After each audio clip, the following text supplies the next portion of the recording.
पंडाव मालिकेच्या आजच्या भागामध्ये आपण पाहत आहोत की आता इथे किरण हा कान्हासमोर उभा असतो आणि त्याला सांगत असतो की त्याला आणि जान्हवीला कशा पद्धतीने त्या लोकांनी किडनॅप केलं आणि हे सत्य जेव्हा समोर येतं आणि सत्य समोर आल्यानंतर आपण पाहतो की इथे आता कबीर म्हणत असतो, काय हे सगळं?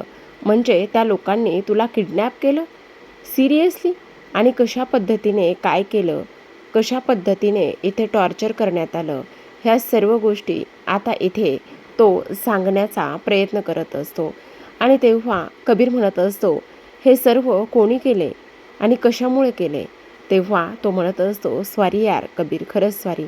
त्या सगळ्या गोंधळामध्ये मी एक चूक केली आणि ती चूक म्हणजेच की मी त्यांना तूच कबीर किर्लोस्कर आहेस म्हणजे त्यांनी मला खरं तर विचारलं की इथे राजलक्ष्मीच्या नंतर प्रॉपर्टी सांभाळणारी व्यक्ती कोण आहे आणि त्यानंतर माझ्याकडे पर्याय शिल्लक नव्हता. मग मी कबीर किर्लोस्कर असं नाव सांगितलं आहे. आणि तुला आणखी एक गोष्ट सांगू का? जो आपल्या कंपनीमध्ये राजेश होता ना, तो राजेश माझ्याकडे काल आला होता आणि तो राजेश माझ्याकडे काल आल्यानंतर तो मला विचारत होता की राजलक्ष्मीनंतर इथे ही सर्व प्रॉपर्टी सांभाळण्यासाठी कोणी एखादी व्यक्ती आहे का म्हणून. पण तुला सांगू का, हे सगळं तो विचारत होता आणि त्यानंतर मला जेव्हा जान्हवीला आम्हा दोघांना किडनॅप केलं त्यावेळेससुद्धा ती लोक तोच पुन्हा पुन्हा प्रश्न विचारत होते. मग मला समजत नव्हतं की नेमकं काय आहे आणि कशामुळे ही लोक असं टार्गेट करतायत आणि कशामुळं ह्या सगळ्या गोष्टी विचारतायत. त्याच वेळेला आता किरण त्याला सॉरी म्हणत असतो, पण आता कबीर म्हणत असतो, सॉरी म्हणू नकोस, हे बघ.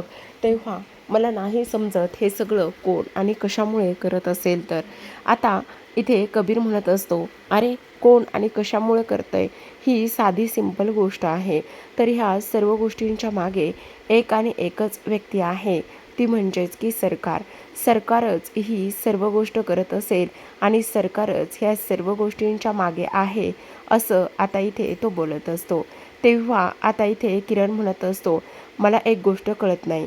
त्याच वेळेला आता कान्हा म्हणत असतो, आता तर तो जो काही भरत पोलीस बनून आला होता ना, तो माझ्या तावडीत होता आणि त्याचा मोबाईल आता सापडलाय, तो रिपेरिंगला टाकलाय. आता सरकार कोण आहे हे सत्य लवकरच समजेल. पण आता इकडे किरण म्हणत असतो, पण तुझ्या एक गोष्ट लक्षात येते का? त्याआधीच सरकारला तू कबीर किर्लोस्कर आहेस ही गोष्ट समजलेली असेल तर. तेव्हा तो म्हणत असतो, असं होणार नाही आहे, पण बघू काय होतं आहे ते. इथे दुसऱ्या बाजूला सरकार तिच्या खोलीमध्ये असते आणि तेव्हा ती विचार करत असते, काहीतरी कुठेतरी एखादा पॉईंट हा सुटतोय, कळत नाही नेमकं काय होतं आहे ते. खरं तर एखादा नाव बुडण्यासाठी एखादं छोटं छिद्रसुद्धा त्या नावेला बुडू शकतं. मग असं काय सुटतंय आणि त्यावेळेला ही जी काही कंपनी आलेली आहे किर्लोस्कर मार्केटमध्ये, तिच्यामुळे आपण खूपदा वरून खाली पडलो आहे. आपल्या हातामध्ये आलेले डील्स, शेअर्स त्या कंपनीने विकत घेतले आहेत आणि कितीतरी वेळा असं झालं आहे की इथे आपल्याला मिळणारं डीलसुद्धा त्या कंपनीला मिळत गेले. नेमका काय प्रॉब्लेम आहे असा ती विचार करत असते. आणि त्यानंतर मात्र ह्या सगळ्या गोष्टी एकदा रिव्हिजन केल्यानंतर तिच्या गोष्टी लक्षात येत आहेत की नाही, घरचंच कोणीतरी आहे, जवळचीच कोणीतरी अशी व्यक्ती आहे की ती इथे बाहेर गोष्टी पुरवते, बाहेर गोष्टी लीक करते. पण काय काय असेल हे सगळं? आणि त्यानंतर सगळं काही आठवत असताना आता परशूचं बोलणं, त्याचबरोबर परशूचं अचानक म्हणजे परशू म्हणत असतो की कान्हा असा अचानक आला, त्याच्यानंतर तिने सखीच्या आयुष्यात एंट्री केली, त्यानंतर त्याने कंपनीमध्ये सुद्धा एंट्री केली. मला तर सरकार ह्या कानावर अजिबातच विश्वास नाही. मला असं सतत वाटतंय की ह्या सर्व गोष्टींच्या मागे फक्त आणि फक्त कानाच आहे. पण ती सर्व गोष्ट शोधली पाहिजे असा तो विचार करत असतो. जेव्हा ऑफिसमध्ये ह्या सगळ्या गोष्टी झाल्या होत्या तेव्हासुद्धा आणि त्याचबरोबर बाहेरसुद्धा जेव्हा आपल्याला डील मिळणार होती तेव्हासुद्धा. म्हणजे हे सगळं नेमकं काय आहे? त्याच वेळेला आता परशू म्हटलेला असतो की हे बघा सरकार, ही जी काही नवीन कंपनी आलेली आहे ना राजलक्ष्मी किर्लोस्कर, आणि त्यामुळे तर आपल्याला धोकाच आहे. पण मी तुम्हाला अजून एकदा सांगतोय, ह्या कानाला ऑफिसमध्ये ठेवून आपण फार मोठी चूक करतोय. ह्या कानाला ऑफिसमध्ये नको. आणि जेव्हा राजलक्ष्मीच्या तो पाया पडलेला असतो, आज मी खूप मोठ्या कामगिरी करायला चाललो आहे, मला तुमचा आशीर्वाद द्या. त्यावेळेस इथे त्या राजलक्ष्मी किर्लोस्करांनी कानाला आशीर्वादसुद्धा दिला होता. आणि जेव्हा रंगपंचमी होती तेव्हासुद्धा त्या दोघांना मी एकत्र बोलताना पाहिलं होतं. मला कळत नाही नेमकं की हे सगळं काय आहे. म्हणजे इथे ह्या सगळ्या गोष्टी काय आहेत? मंदिरामध्ये सुद्धा राजलक्ष्मी किर्लोस्करांना चक्कर आली होती. त्यावेळेला हा जो काही कबीर काना आहे तोच मा म्हणून धावत गेला होता. म्हणजे ह्या सगळ्या गोष्टींचा एकच आहे, तो म्हणजेच की काना. कानाच हा राजलक्ष्मी किर्लोस्करापर्यंत ह्या सर्व गोष्टी पोहोचवत आहे. राजलक्ष्मी किर्लोस्करांच्या कंपनीला तो आपल्या कामतांच्या गोष्टी पोहोचवतोय. 11 वर्ष मी ही कंपनी उभारण्यासाठी, मोठी करण्यासाठी मेहनत करते, आणि ह्या 11 वर्षामध्ये जर असं होत असेल तर नाही नाही नाही काना, आता तुझा खेळ खल्लास, असं ती म्हणत असते. दुसऱ्या बाजूला मा ह्या डायनिंग टेबलवर बसलेल्या असतात. आणि तेवढ्यातच अपर्णाने आज काळ्या चण्याची उसळ आणि बाजरीची गरमागरम भाकरी बनवून आणलेली असते. आणि तेव्हा ती म्हणत असते, मा हे घ्या तुमच्यासाठी. आणि तेव्हा माला खूपच मोठा धक्का बसतो. मा अपर्णाकडे पाहतात आणि म्हणत असतात, अपर्णा तू? त्यावर आता इथे अपर्णा म्हणत असते, हो मीच. काय तू हे बनवलंयस? हो मा, तुम्हाला काळ्या चण्याची उसळ आणि त्याचबरोबर बाजरीची गरमागरम भाकरी आवडते ना? म्हणजे तुझ्या अजूनही लक्षात आहे? हो मा, आपल्या माणसांच्या आवडीनिवडी माझ्या अजूनही लक्षात आहेत ना. मग तू माझ्यासाठी हे बनवलंयस? हो मा, मी तुमच्यासाठीच हे बनवलेलं आहे. खरंच? खरं का अपर्णा? आज खूप बरं वाटले तुला ह्या अवस्थेमध्ये पाहिल्यानंतर. त्याच वेळेला तिथे बाजूला उभी असलेली मेड म्हणत असते, आज त्यांनी स्वतःच्या हातानेच हे सगळं बनवलंय. त्यांना हे सगळं बनवताना फार आनंद झाला, असं सुद्धा आता इथे ती बोलत असते. आता हे सर्व काही बोलल्यानंतर आपण पाहतो इथे आता लगेचच दुसऱ्या बाजूला मात्र जी काही सखी आहे तिची आणि अपर्णाची झालेली भेट इथे अपर्णाला आठवत असते.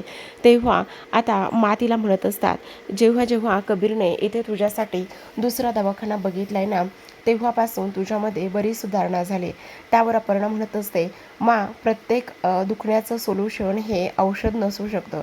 कधी कधी आपल्याला नकळतपणे भेटलेली माणसंसुद्धा आणि प्रेमाने सुद्धा आपण सर्व काही करू शकतो. तसंच माझंसं काहीसं झालेलं आहे. मा हे सगळं जेवण थंड होतंय, तुम्ही खाऊन घ्या ना. त्यावरती म्हणत असते, हो मी खाते ना. नाही मा थांबा, मीच तुम्हाला भरवते. असं म्हणून आता अपर्णा माला जेवण भरवते. आणि तेव्हा मात्र लगेचच माला खूप जास्त छान वाटत असतं की तिची सून आज कितीतरी वर्षाने तिच्याशी अशा पद्धतीने बोलत आहे. दुसऱ्या बाजूला आपण पाहतो आता सखी कानाची वाट बघत तशीच डायनिंग टेबलवर बसलेली असते आणि आंबे खाण्यासाठी उत्सुक असते. काना आलेला असतो आणि काना त्या डिशवरचं झाकण काढतो आणि म्हणत असतो, अरे वा, हे तर आंबे आहेत, म्हणजे हा सीझनचा पहिला आंबा आहे. आणि तेव्हा ती म्हणत असते, हो हा सीझनचा पहिला आंबा आहे, असं आता इथे ती बोलत असते. त्याच वेळेला आता इथे गौतम म्हणत असतो, अरे काना ते सर्व काही ठीक आहे, पण सखीने अजून एकही आंबा खाल्ला नाही आहे. सखीला तुझ्यासोबतच आणि त्याचबरोबर सीझनचा पहिला आंबा तुम्हा दोघांना एकत्र खायचा आहे म्हणून ती थांबलेली आहे. त्यावर सखी म्हणत असते, हो काना, कारण हा सीझनचा पहिला आंबा होता आणि म्हणून मला तुझ्यासोबत तो एन्जॉय करायचा होता. त्याच वेळेला आता काना म्हणत असतो, काय हे बेबी सरकार, तुम्ही कशाला उगाचच थांबायचं, खाऊन घ्यायचा ना. त्यावर आता ती म्हणत असते, नाही काना, मला तुझी वाट बघायला फार आवडतं, असं सुद्धा आता इथे ती बोलत असते. आता ह्या सर्व काही गोष्टी इथे बोलल्यानंतर लगेचच आपण पाहतो इथे आता सखी आणि काना हे दोघे जण आंब्याच्या फोडी हातामध्ये घेऊन असतात आणि आंब्याच्या फोडी हातामध्ये घेऊन असताना ते आंबा खाण्याचा प्रयत्न करत असतात. त्याच वेळेला आता गौतम म्हणत असतो, सखी तुझा फोन दे बरं, तुझ्या फोनमध्ये आपण फोटो काढूया. असं म्हणून आता गौतम त्या दोघांचाही सखीच्या मोबाईलमध्ये फोटो क्लिक करत असतो आणि तेव्हा सखी म्हणत असते, थँक्यू काका. असं म्हणून आता दोघेही जण आंब्याचा आस्वाद घेत असतात. सखी मात्र फारच जास्त आनंदात असते आणि ती इथे कानाबरोबर आंबा, पहिल्या सीझनचा हा आंबा एन्जॉय करत असते. ती म्हणत असते, वाव कसला भारी आहे हा आंबा, खरंच खरंच मला ना आंबा खाल्ल्यानंतर फार आनंद झालाय, मला आंबा फार आवडतो, असं सुद्धा आता इथे ती बोलत असते. आता हे सर्व काही बोलल्यानंतर तिथे सरकार आलेली असते. आता जेव्हा सरकार येते तेव्हा मात्र ती म्हणत असते, काय मग सखी, शेवटी खाल्ला का आंबा, आवडला का आंबा?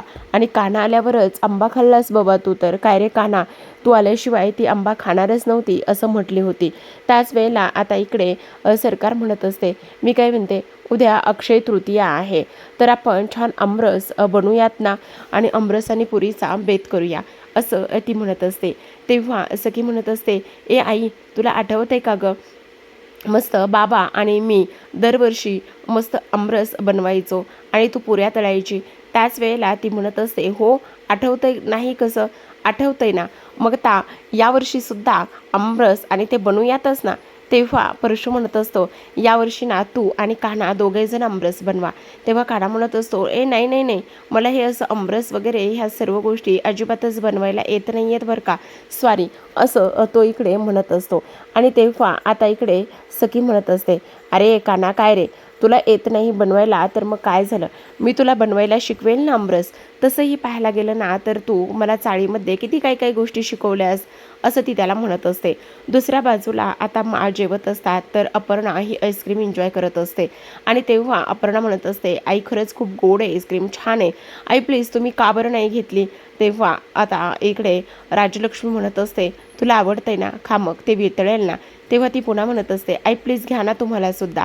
तेव्हा ती म्हणते, नाही नको मला. आणि मनामध्येच राजलक्ष्मी म्हणत असते, जोपर्यंत इथे ज्या काही गोष्टी झालेल्या आहेत ना, किंवा माझ्या मुलाचा बदला मी घेत नाही ना, तोपर्यंत मी गोड खाणार नाही आणि गोड मला गोडसुद्धा लागणार नाही, असं ती बोलते. आणि त्यानंतर मात्र अपर्णाला समोर भिंतीवर लावलेला फोटो दिसतो आणि ती त्या फोटोकडे जात असते. त्या फोटोकडे जाऊन उभी राहते आणि त्या फोटोतल्या चित्राला पाहत असते. तेव्हाच राजलक्ष्मीसुद्धा उठून अपर्णाच्या पाठीपाठी जात असते. आता अपर्णा तिथे समोर लावलेल्या भिंतीवरच्या फोटोकडे पाहते. देवदत्त, अपर्णा, कान्हा, त्याचबरोबर इथे राजलक्ष्मी किर्लोस्कर हे चौघेही जण त्या फोटोमध्ये असतात आणि एकटक अपर्णा त्या फोटोकडे पाहते. आता राजलक्ष्मी तिथे जाते आणि म्हणत असते, का गं काय झालेलं आहे. तेव्हा ती म्हणत असते, आई खरं सांगू का, बघा ना, आता आपली ही फॅमिली अपूर्ण आहे असं तुम्हाला नेहमीच वाटतं. तेव्हा राजलक्ष्मी म्हणत असते, हो बरोबर बोलतेस तू, ती देवदत्त गेल्यापासून ही फॅमिली अपूर्णच आहे. पण आता अपर्णा म्हणत असते, आई आयुष्यातून निघून गेलेल्या गोष्टीचा इथे आपण दुःख करत बसलो तर येणाऱ्या आनंदाचा, इथे आनंद, सुखाचा आनंद कधी घेता येणार आहे. आपली फॅमिली तेव्हा पूर्ण होऊ शकते. त्याच वेळेला राजलक्ष्मी म्हणत असते, कशी पूर्ण होणार आहे, नेमकं तुझ्या मनामध्ये काय आहे. त्यावर अपर्णा म्हणत असते, आई आपली फॅमिली तेव्हाच पूर्ण होईल जेव्हा इथे आपल्या कबीरचं लग्न होईल. आपण आपल्या कबीरचं लग्न लावून देऊया आणि एकदा का त्याचं लग्न झालं की मग आपली ही फॅमिली पूर्ण होईल, असं आता इकडे राजलक्ष्मीसमोर अपर्णाने हे बोललेलं असतं. पण आता अपर्णाला हे माहिती नसतं की त्याचं ऑलरेडीच कान्हासोबत लग्न झालं आहे. पण आता ही गोष्ट बोलल्यानंतर राजलक्ष्मी मात्र त्या गोष्टीवर काहीच बोलत नाही, शांत बसते. अपर्णा फक्त आणि फक्त बोलतच असते. अपर्णाचा एकच विषय असतो की माझ्या कान्हाचं लग्न व्हावं आणि त्याचबरोबर एकदा का त्याचं लग्न झालं तर मग सगळ्या गोष्टी व्यवस्थित होतील, असं ती बोलत असते. आणि तेव्हा मात्र राजलक्ष्मी ऐकत असते. आता राजलक्ष्मीला हे तिला सांगायचं असतं की कशा कशा परिस्थितीत आपण जातोय, काय काय करतोय, ह्या सर्व गोष्टी तिला सांगायच्या असतात. पण तरीसुद्धा आता इकडे ह्या सर्व गोष्टींपुढे ती मात्र काहीही सांगू शकत नसते. तर आता प्रेक्षकांनो, इकडे अपर्णाने कबीरच्या लग्नाचा हा जो काही घाट घातल्याचा प्रयत्न केलेला असतो किंवा राजलक्ष्मीसमोर सांगण्याचा जो काही अट्टहास धरलेला असतो, त्यावर आता राजलक्ष्मी काय उत्तर देईल आणि त्याचबरोबर कबीर त्याच्या सखीचं असलेलं नातं ह्या सगळ्या गोष्टी सांगेल का, हे पाहणं फारच जास्त इंटरेस्टिंग असणार आहे, असं आता इकडे ती बोलते आणि तिथून निघून जात असते. तेव्हा मात्र राजलक्ष्मी विचारातच हरवलेली असते. दुसऱ्या बाजूला आपण पाहतो आता सर्वजण डायनिंग टेबलवर बसलेले असतात. तेवढ्यातच वेदू म्हणत असते, अरे बाबा, मी एवढं गरमागरम जेवण बनवलं होतं, एवढं गरमागरम जेवण मी इथे घेऊन आले होते. पण खरं सांगू का, तुमच्या ह्या आंब्याच्या नादामध्ये माझं जेवण गरम झालेलं, गरम केलेलं तसंच राहिलं की आता खावा पटापटा, असं ती म्हणते. त्याच वेळेला आता सरकार मुद्दामच एक विषय काढत असते. ती म्हणत असते, खरं सांगू का, जेव्हा इथे ज्या काही चाळीतल्या त्या मावशी आहेत ना, त्या आल्या होत्या आणि त्या आल्यानंतर त्या मला म्हणत होत्या की खरं तर सरकार अशी आहे, सरकार तशी आहे, त्या सरकारमुळं ना इथे माझं नाव किती बदनाम झालं आहे, असं इकडे ती बोलत असते. आणि त्याचबरोबर तुमच्या मनामध्ये सुद्धा सरकारची इमेज कशी आहे, त्याच वेळेला आता इकडे सर्वांना सगळं काही आठवत असतं. कशा पद्धतीने इकडे परशूला ती जमिनीवर जेवायला बसवायची, कशा पद्धतीने ती येईपर्यंत कोणी डायनिंग टेबलवर बसणार नाही, कशा पद्धतीने मीनाक्षीवर अत्याचार करायची, कशा पद्धतीने इथे आता जो काही गौतम आहे त्याला कुल्फीचं आमिष दाखवून ब्लॅकमेल करायची. इथे जी उर्मिला आहे तिच्यासुद्धा तिनं कानाखाली मारली होती. प्रत्येकाच्या मनामध्ये एक ना एक सरकारची आठवण असते आणि एक ना एक आठवण आज मात्र तिला इथे सगळं काही दाखवून देत असते. आता इथे ती म्हणत असते, तुमच्या ह्या शांत बसण्यावरूनच मला माझ्या प्रश्नांचं उत्तर मिळालं आहे. तुमच्या ह्या शांत बसण्यावरून मला समजते की सरकार तुमच्यासोबत कशी राहत असेल आणि तिने तुमच्यासोबत काय काय केलं असेल. खरं सांगू का, त्या दिवशीसुद्धा दाभाडे मावशी आल्या होत्या ना, त्या दिवशीसुद्धा त्या ह्या गोष्टी बऱ्याचदा सांगत होत्या की सरकारने चाळीसाठी कशा पद्धतीने काय काय केलं, काय काय नाही, ह्या सर्व गोष्टी त्या सांगतच होत्या. पण मला एक गोष्ट समजत नाही, तिच्यामुळे माझं नाव किती बदनाम झाले. ती तेजस्विनी म्हणून वावरत होती, ती तेजस्विनी म्हणून राहत होती, पण तिच्यामुळे मला खूप जास्त वाईट वाटतंय. तिच्यामुळे खूप सारे दुश्मनसुद्धा इथे तयार झालेले असतील, हो की नाही. पण आता उद्या ना अक्षय तृतीया आहे. अक्षय तृतीयाला आता मला खूप काही करायचं आहे. त्यावर सखी म्हणत असते, आई प्लीज गं, तू एवढा विचार नको करूस ना, दे ना ते सगळं काही सोडून. आता सर्वांना माहिती ना तू कोण आहेस, ती कोण होती म्हणून. मग ह्या सर्व गोष्टींचा तू एवढा विचार का बरं करतेस, एवढा सगळा विचार अजिबातच तू करू नकोस ना, असं सुद्धा आता इथे ती बोलत असते. आता हे सर्व काही बोलल्यानंतर आपण पाहतो की इथे आता ती म्हणत असते, नाही काही जरी झालं ना तरी अक्षय तृतीयाच्या मुहूर्तावर जे तिने दुश्मन निर्माण करून ठेवलेले आहेत ना, त्या दुश्मनांसोबत हात मिळवणी करायची आणि उद्या अक्षय तृतीयाला आपण त्यांना सर्वांना घरी बोलवायचं, असं आता इकडे ती म्हणत असते. आता हा जो काही तिचा हा वेगळाच निर्णय आहे ना, त्यामुळे सर्वांना फार मोठा धक्का बसतो. आणि त्याच वेळेला आता तिला बोलवायचं असतं ते म्हणजेच की फक्त आणि फक्त इथे राजलक्ष्मी किर्लोस्करांना, असं तिचं म्हणणं असतं.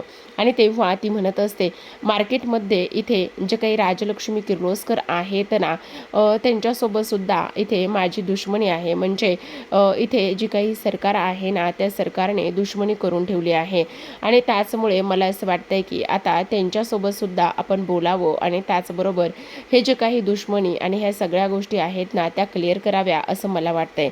आणि ते मार्केटमधलं नाव म्हणजेच की राजलक्ष्मी किर्लोस्कर, असं बोलल्याबरोबर आपण पाहतो की आता इकडे मात्र जो काही कान्हा आहे, कान्हाकडे बघून ती बोलत असते. आणि त्याच वेळेला कान्हाच्या हातामध्ये असलेला जो काही नाश्त्याचा चमचा आहे ना, तो चमचा मात्र लगेचच गळून खाली पडलेला असतो.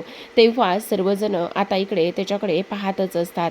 आता पाहत असताना आपण पाहतो की इकडे सखीसुद्धा त्याच्याकडे पाहते आणि सखी पाहत असताना आता कान्हाला तर काय बोलावं आणि काय नाही ही गोष्ट कळत नसते. आणि हा जो काही डाव आहे ना, तो फक्त आणि फक्त इथे तिनेच टाकलेला असतो. का तर फक्त इथे जो काही कान्हा आहे ना, त्याचं सत्य उघड करण्यासाठी.